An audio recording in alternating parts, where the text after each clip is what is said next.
Bonjour à tous et bienvenue dans ce nouveau décryptage pour Objectif 2022. Cette semaine, la grande nouvelle, c'est la déclaration de candidature de Xavier Bertrand.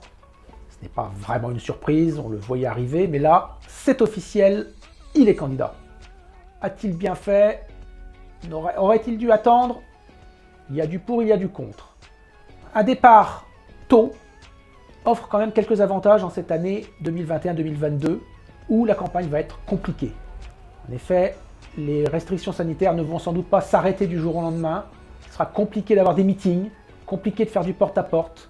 Et donc, c'est mieux, quand on est un candidat outsider, de partir tôt pour faire monter sa candidature, pour acquérir de l'audience, acquérir de la notoriété.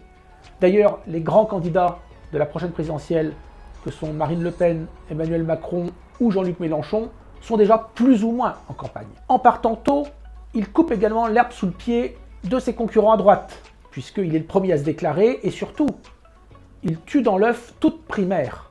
Bon, cette primaire qui était déjà bien fatiguée, bien mal en point, puisque l'expérience de 2017 avait été assez peu concluante, puisque le candidat déclaré François Fillon, qui avait remporté la primaire, s'est retrouvé attaqué, critiqué après le résultat de cette primaire. Sur le programme, Xavier Bertrand ne prend pas de risque. Il s'adresse à un public de droite, donc il leur propose de la sécurité, le retour de l'autorité de l'État, la valeur travail.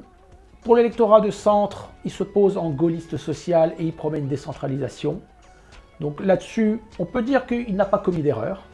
Maintenant, parce qu'il y a un mais, il y a aussi quelques risques. Le fait d'être un candidat déclaré fait de vous une cible.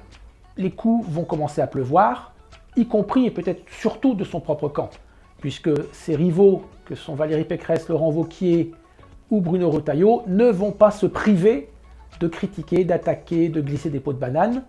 Et donc il va falloir que Xavier Bertrand pare à la fois les coups de son propre camp et du camp adverse.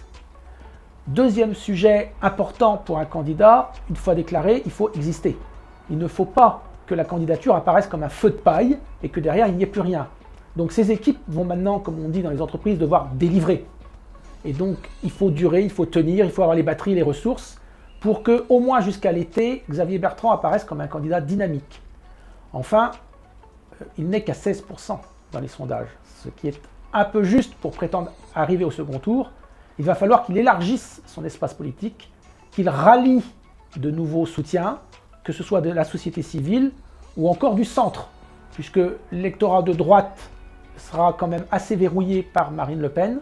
Donc il faut trouver des ouvertures, et là il a jusqu'à l'été pour faire ses preuves. Donc à lui de jouer, la balle est dans son camp.